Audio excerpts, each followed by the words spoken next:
think it reads fine.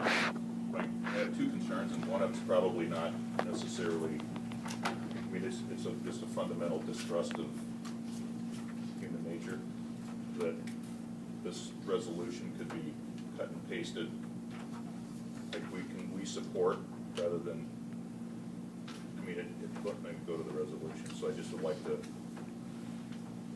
Other than area code 72 following, is that what Yeah, you're it's saying, just, George? here it is, right, basically conditionally supports with the following conditions, which you listed out, I don't know. And then, finally, I'm not sure, we talk about the roads and no more further closures, and that's fine, but I would like to see something that just says basically no restrictions with respect to mechanized vehicles or motorized vehicles, just to make it clear that by leaving a road open but restricting access through motorized vehicles, you know, I just want to cover our bases so we don't get the one but get the other. You know what I mean? Yep, Does absolutely. that make sense? Yep.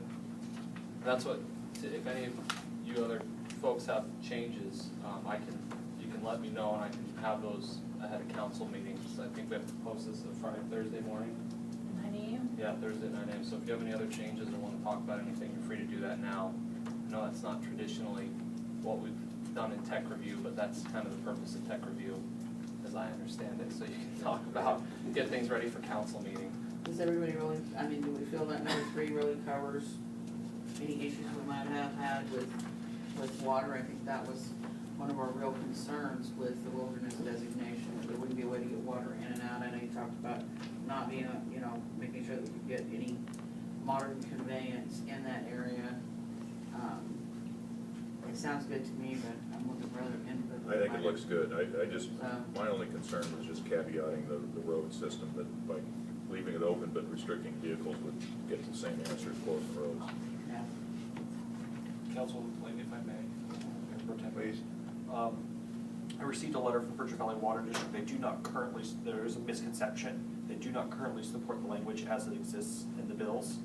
Mr. Brown sent a copy of the In letter. ours or In the federal legislation at present, and included in the backup, if you would like, we can include for Thursday a copy of that letter to our federal delegation expressing the language they would like to see in there instead. Okay. We can get that for you. I'd like to see that in the backup. Okay. There have also been some discussions about roads. There was a survey done, and there is a road network labeled in the legislation. It's a 2006 map. If you'd like, we can include those maps so you can see exactly which roads are proposed right now. So you can see where you're going on that one if that's what you want. We can certainly include that in the backup as well. There is some language in there that does allow for, in the bill as it's currently written under the Senate and the House version, that will allow for temporary closures. It lists some specific instances, like if the road washes out, they're allowed to temporarily close it for maintenance and repair, flash flood. If there's critical habitat, they can temporarily close and reroute the road. Is that language that you would like to see in there as well, or is that language? Because right now the way the language Well, I reads. think anything that's for safety purposes would be beyond our control or beyond anybody's control. Washouts, et cetera, things like that. I think as long as the word temporary is the word that we're looking for, it's not permanent. Yeah, I think we can over-engineer this thing. I mean, this is a resolution that's going to carry no weight or effect in the law. It's got probably a little chance of being impactful to anybody outside of this area. We have received several phone calls about it from our federal delegation. Oh, good. They finally called. Yes. Excellent. Yes, they did. Finally figured out Excellent. who the mayor was, I think. So they did ask some of those types of questions. Okay. That's why I'm asking. I don't have any problem with temporary closures. If that's something we want to add, I don't have any problem. That makes sense, obviously. Okay.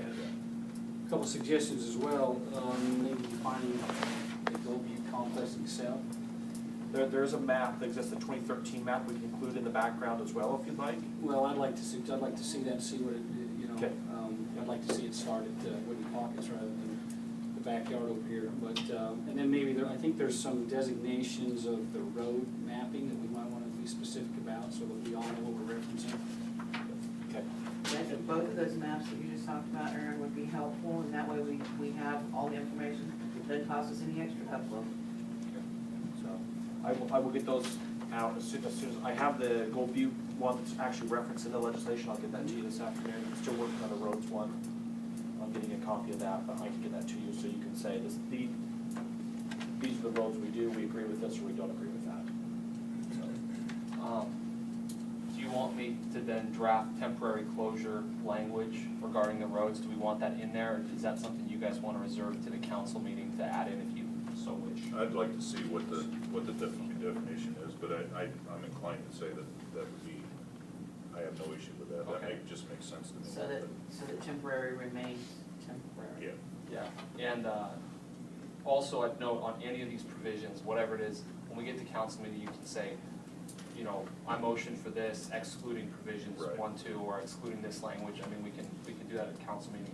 And we can also add other things that council meetings we have to. Right, you can add things, and that's the other question I was gonna ask is, do you want me to slide in a definite, a whereas defining Gold Butte area, but I'll leave it blank, and then you guys can figure that out at council meeting when you have the maps in front of you and all of that? I'll try to get some information before so it can be.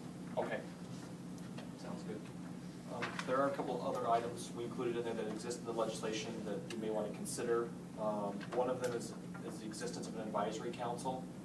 Say, if Gold Butte is approved, Mesquite would have a place at the table at the advisory council. Yeah, I think that's important.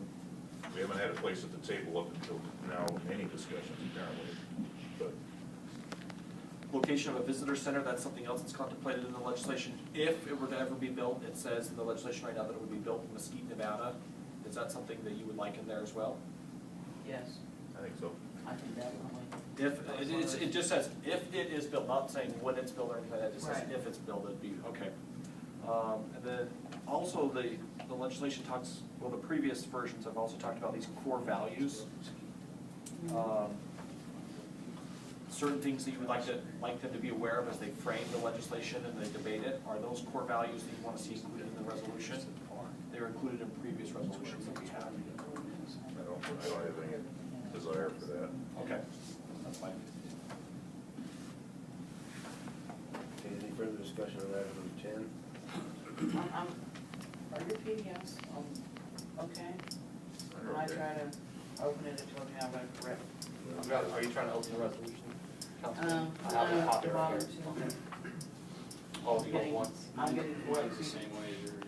And I've Craig is got saying a correct. I've got a copy. I've got a copy, but you guys may wanna double check the PDFs, make sure they're okay for, what's online. Okay, moving on to item number